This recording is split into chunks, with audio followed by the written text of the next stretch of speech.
Maraming salamat po. Maupo tayo lahat. Dr. Magsanoc, my batchmate Cara, Nico, Marty, Rex, Dondi, Secretary Mon, Sunny, and Vendras. I have to be honest, I'm a little bit tense. No? Whenever it involves Tita Letty, I feel I'm before a very stern taskmaster. And we're talking about an icon. And we also have another icon in the person of our MC, Ms. Cheche Lazaro. So I think I have two mentors and two taskmasters that I have to do my best for tonight. Okay. The difficult thing about having so many people come before me is the fact that they have likely said everything there is to say. My job now becomes even more of a challenge, especially since we are here to pay tribute to a woman, to whom words mattered very much. Of course, my task is complicated all the more by the unique relationship that Tita Letty and I had. I say Tita because not only was she close to my mother, it is also the honorific we attach to the names of the people we hold in esteem. The high regard I had for her, combined with her lifelong profession, made it a little challenging to interact with her. In fact, I can probably count the number of times I was able to truly let what's left of my hair down and speak more or less freely around her. Tita Letty, after all, was first and foremost a journalist. She had a keen eye for a story and that sixth sense that all exemplary journalists possess. I would be remiss if I failed to pay tribute to that aspect of her life tonight, particularly because it is so intertwined with the history of our country and the life of our family. Everyone knows we are in a democracy, everyone is entitled to be interrupted. Everyone knows that she was one of the stalwarts of the mosquito press. Tita Letty was among the women who at times were seemingly braver than the men in standing up to the dictatorship. Under her watch, the panorama transformed from an innocuous Sunday magazine into a publication that dared to question the regime, to the extent that the dictator and his minions perceived its pages as a threat. For writing about the truth, for exposing the ugliness of martial law, Tita Letty lost her job. This did not embitter her, it emboldened her. What one newspaper lost, Philippine journalism and the reading public gained. When Tita Ege Apostol asked Tita Letty to join the team behind Mr. and Miss Special Edition. That publication made history as it dared to chronicle what the controlled media denied. Tita Letty and the rest of her colleagues added the roar of the printing press to the clanking of mimeograph machines copying banned articles, the whirring of Betamax machines making prohibited copies of foreign news reports, and the marching of feet from Times Street all the way to the snap elections. It was at this time that Tita Ege felt that there was a need for a truly independent broadsheet to challenge the controlled press. Out of the dictatorship, the premier broadsheet of today was born, with Tita Letty not only willingly on board, but giving the publication its name, The Inquirer. The dictator went into the snap election not only with guns, goons, and gold, but with a controlled press to sing him praises. Even then, he knew that the buzz of the mosquito press had turned into a thunderous roar for democracy, for truth, for justice. In a matter of weeks, the Marcos dictatorship ended at EDSA. It was at that moment that the Inquirer established itself as the country's journal of record, with the headline that summed it all up. It's all over. Marcos flees. I'm not here, however, to talk of her achievements. We already know the breadth and depth of what she has done. While it is true that especially in the past few years, there was a clear demarcation between the personal and professional sides of our relationship, I can tell all of you, Tita Letty was always so human that it fostered respect, trust, and thus closeness. To give you one example, on her birthday last September, I sent her some wine which she said she liked very much. She even sent me a text message as a thank you of sorts, and I quote, "Whoever advised you to get this wine sure knows his wine," close quote. Excuse me. That text showed just how much she knew me. Every Christmas, I tend to receive alcoholic beverages from people who want to be my friend. But if they were truly my friend, they would know that I do not drink unless forced to for example, during toasts at state banquets. On the opposite end of the spectrum, though, there are those who are decidedly not my friends, who like to spread rumors that I am, of all things, a drunkard. Tita Letty was firmly in the former camp, a good enough friend that she could say thank you while poking fun at my lack of qualifications to personally select the vintage of that gift. Our relationship was such that I was quite disappointed to learn that she would not be at the 30th anniversary of the Inquirer. I sent her a message inquiring about her health, and she replied, explaining the chronic condition she suffered from. I probably even suggested that she see my own physicians for the problem. But Tita Letty was never one to wallow, and she quickly shifted the conversation back to the Inquirer. Everyone knows she always put greater causes before her own welfare. Many of her colleagues' tributes say that she was working even while bedridden. Her last very passionate request to me was that I support her son's advocacy for the Philippines to have its own official film archive and cinematheque. Unfortunately, on that day, it was necessary to monitor Typhoon Nona. She graciously understood, but repeated the importance of her son's advocacy. During my administration, I believe I interacted with Tita Letty more than any other member of the media. That does not mean, of course, that she or the Inquirer enjoyed unlimited access. Tita Letty was conscious that she represented the Fourth Estate, and I, the government and the nation's interests. That kind of knowledge breeds tension in both parties. She, as a journalist, was always out for a scoop, and also always aware that friendliness must never become partisanship. On my part, as president, I am duty bound not to play favorites with the press, and that furthermore, even as I have the duty to keep the public well and truly informed, I also have an obligation to ensure that this information is situated in its proper context. At the Inquirer 30th anniversary, I expressed my thanks for it being one of the media outlets who cooperated with government in preventing panic at the time when we were guarding against the threat of the MERS coronavirus. Now that we can look back and say that the handling of the situation was a success, I ask, would it have served a purpose if I had let Tita Letty and the Inquirer in on the minutiae? Would it have helped if I had informed them that the Filipino who had tested positive was already on his way to Bicol and that the list of airplane passengers we had to seek out had almost doubled in number? Had I done that and the Inquirer reported it, is it not reasonable to assume that panic might have ensued? These were the kinds of scenarios that were always on my mind. As president, every sentence I speak has consequences, perhaps even more so when I speak to media. That is why every time I spoke with Tita Letty, I was a bit guarded, and she was probing, but never to the point of fostering conflict. This I can attribute to her consummate professionalism and, of course, her more nurturing side. I always thought that June 30, 2016 would allow for a shift in our relationship so that I would no longer have to be on my guard and she would no longer need to call me Mr. President. On Christmas Eve, less than a week ago, I was in a rather sentimental and reflective mood. While hearing Mass with my family, excuse me,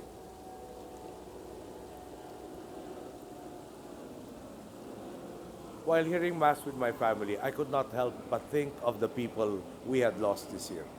Tita Pasi, my mom's younger sister, the kind of aunt who can discipline you while being considered one of the gang by her nieces and nephews.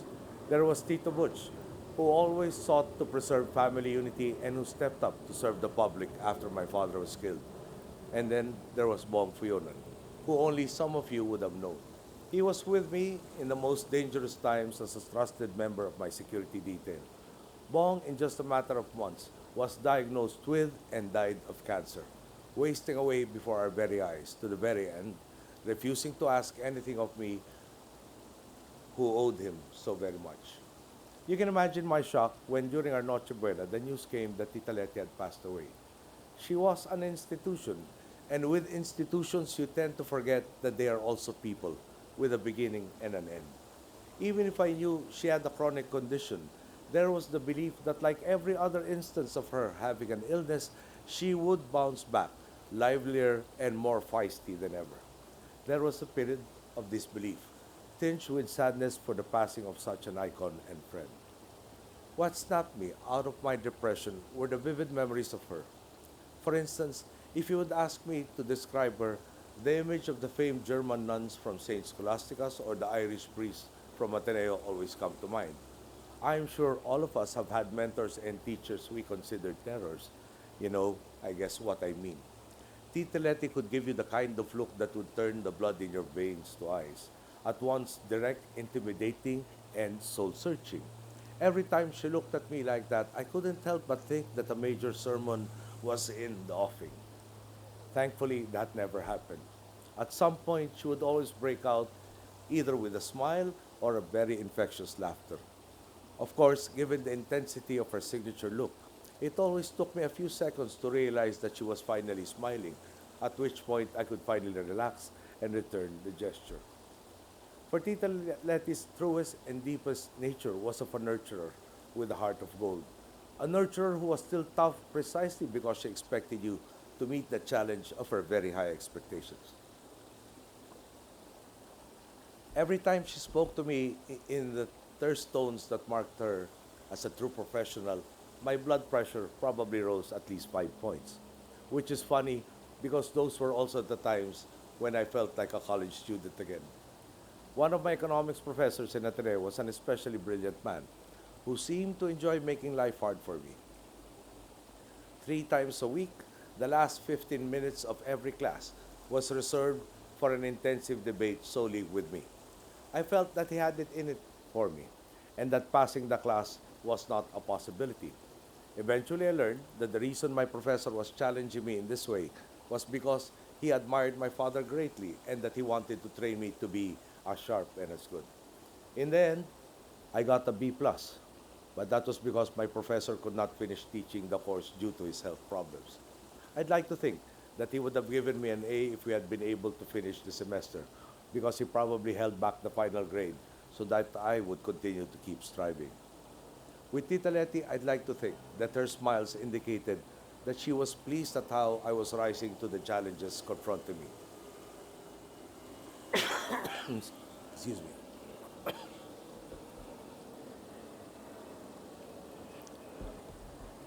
And that she approved of my answers and my efforts.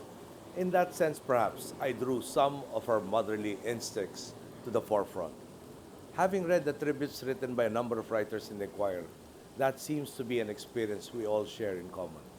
Everyone who interacted with her learned something from her, whether lessons in the newsroom or more informal ones, such as the fact that for me, I found out that the song You Are My Sunshine actually has more than one verse. A privileged few learned this and witnessed Tita Letty singing all four verses of the song after the state banquet for President Francois Hollande of France. All of us will have different memories of these light moments. Especially tonight, we recall these moments fondly and treasure them, just as much as the times we worked with Tita Letty, which was a different kind of experience altogether. That is, of course, because of the fact that whether in the newsroom or elsewhere, Tita Letty took the ethics of her vocation very seriously indeed. While our conversations might have seemed more like interviews, I knew that if I said that certain topics were off the record, they would remain as such. However, it also became leads, from which she could approach other sources and come up with the same story. Therefore, if I felt the timing wasn't correct, my default position was just to try and keep my mouth shut, which was very difficult with Tita Letty. She was also someone I trusted to give me the perspective of media because I always try to put myself in the shoes of the other in order to understand them more fully and come to a good discussion. I knew I could count on her honest, uncensored opinion. This trademark professionalism and fearlessness left its mark on the Inquirer, which has long been a broadsheet unafraid to speak truth to power and expose alleged wrongdoing. The Inquirer's drive may be too much for some people who might be tempted to gravitate to another newspaper, feeling that the Inquirer was a little disruptive to their tranquil mornings. For my part, I consider the Inquirer to be my equivalent of 10 cups of coffee in the morning, and this from a dedicated non coffee drinker. Kidding aside, I've always appreciated the manner in which the Inquirer has worked, fearless yet balanced. This balance and fearlessness also meant that I was never exempt from being criticized. There were days when the Inquirer was purely negative. There were days when it was 50-50. What I could always count on was that with Tita Letty, the paper would always be reasonable, which was reflected in my interactions with its staff. For example, the last time I had occasion to meet with Inquirer editors and reporters in all of its formats, Tita Letty included, I found the discussion extremely stimulating, challenging, but undoubtedly positive. I cannot but help but contrast this to an interview I had with another media personality. At the end of her questioning, as I was taking my leave, she said that it was very hard to provoke me to anger. And my immediate reaction was to ask myself, was that it? She just wants to make news as opposed to getting newsworthy information. I couldn't help but think that if it was just a game to her, if an adverse reaction from me was all she wanted, then the entire interview was such a waste of time. Tita Letty made sure that the Inquirer was vastly different from media outlets like this. No one knew better how to write snappy headlines, yet at the same time, she did so knowing that headlines and their corresponding stories must herald not mere innuendo, but rather an incontrovertible marshalling of the facts. She probably faced constant temptation in how to wield the power that she held as editor in chief. Yet she stuck to the very simple principles that there is a right and there is a wrong. When Tita Letty was around, I knew that my side, government side, would be heard, not because she was my friend, but because she wanted to do right by the Filipino people. One of the Inquirer's columnists, Professor Randy David, wrote that the relationship between government and media is one of mutual irritation. There were never moments of irritation for me with Tita Letty. Some of you might think this is exaggerated for the purpose for the purposes of this gathering, but it is the truth. I can remember no time in which I bore a grudge against her or harbored resentment. What has always been clear to me was that she had dedicated her entire life to the Philippines and its people. When we hold someone in such high regard, when we put them among the pantheon of our heroes, we tend to forget that they are human, like us, with their own fears, doubts, and moments of weakness. Like us, they had to answer difficult questions.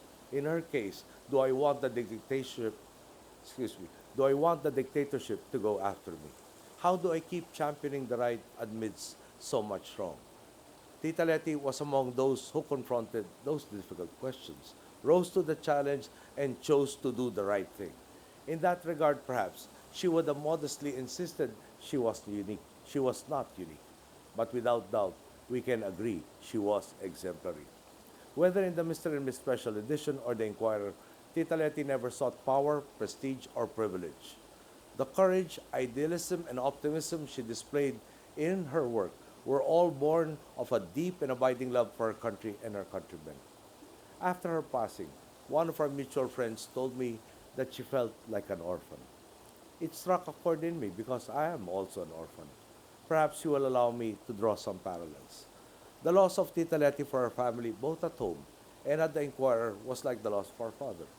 Our leader was gone. We did not know how to go on. Perhaps you felt this way in the past few days. That is only to be expected.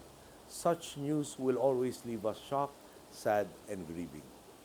At the same time, we can be so absorbed in our loss that we forget the impact she has had on our lives. That there are many more Lettys, some of them in this very gathering, who will continue what was left unfinished. This work is not just for leaders, editors, and writers, but also and more importantly for readers. Tita Letty believed as much, saying, as today's Inquirer editorial quoted, and I quote, "Indeed, in the world of news, it takes two to tell the truth.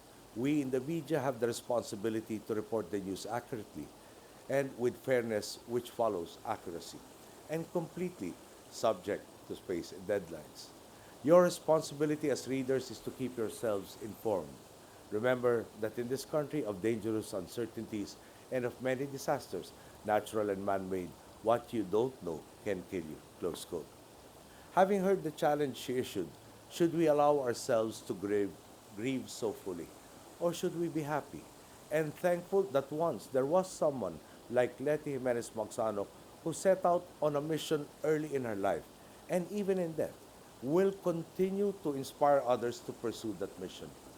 I believe someone who lived their life to the absolute fullest would not want to be the cause of so much mourning. Standing here before you, I am reminded of Og Mandino's words in The Greatest Salesman in the World. And I quote again, I will live this day as if it is my last. I will not waste a moment mourning yesterday's misfortunes, yesterday's defeats, yesterday's aches of the heart, for why should I throw good after bad? Why have I been allowed to live this extra day when others far better than I have departed? Is it that they have accomplished their purpose while mine is yet to be achieved? Close quote. I can see that signature look on Tita Letty's face now. Direct, probing, as if she were asking us how we will continue her work, how we will raise the standard of discourse in the country, how we will help lift the Philippines to greater heights.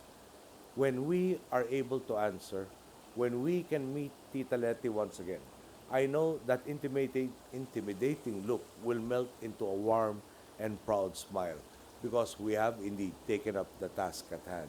We have done our part. Just as I said to that friend who felt as if she had been orphaned by Tita Letty's passing, I ask, can we really ask for more from those who have given so much already? From here on out, our prayer should be one of thanks for her life, secure in the knowledge that she was true to our people and to our God, enjoying her just rewards. In the same way that I spoke of this in my eulogies for my mother and for Jesse Robredo and for others who have gone before us, here is another who can say in the words of St. Paul in his letter to Timothy, I have fought the good fight. I have finished my course. I have kept the faith. Thank you. Good evening.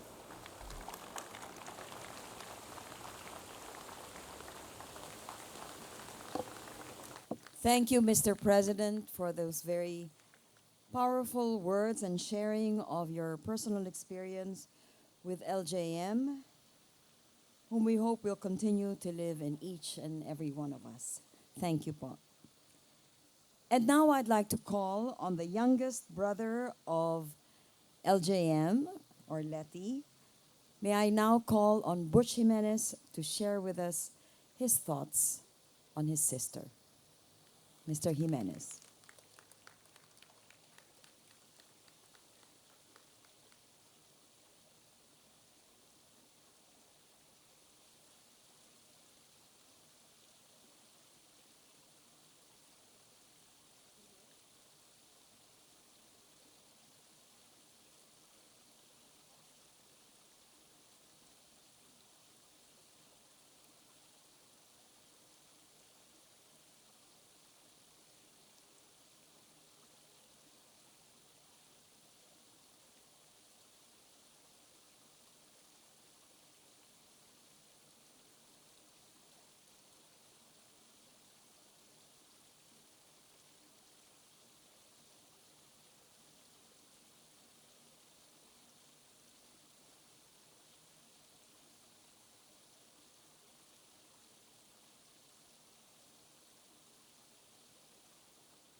Good evening, one and all. Good evening, Mr. President. Good evening,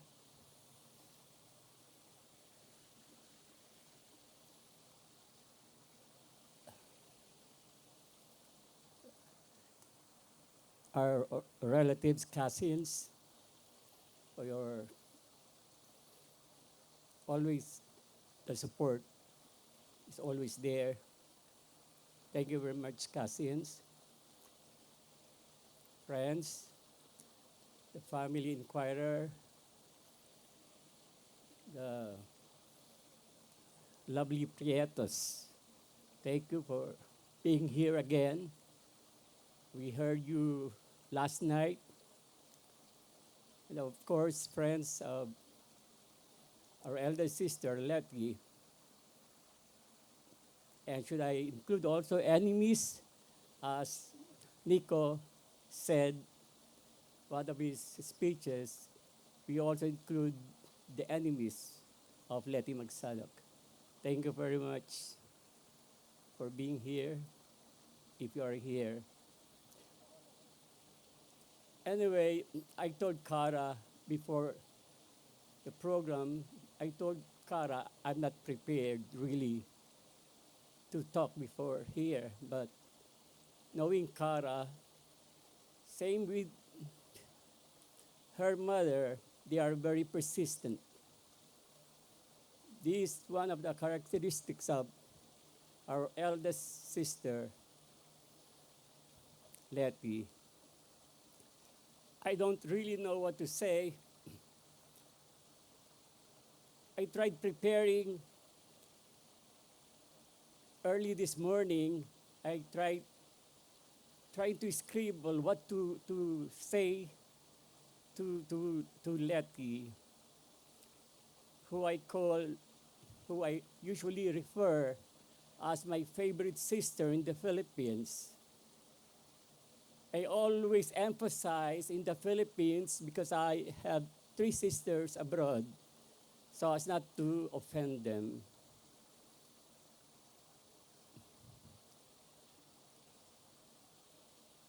I was writing this morning trying to just complete even a 1, 2 paragraph for Letty, but I really couldn't finish it.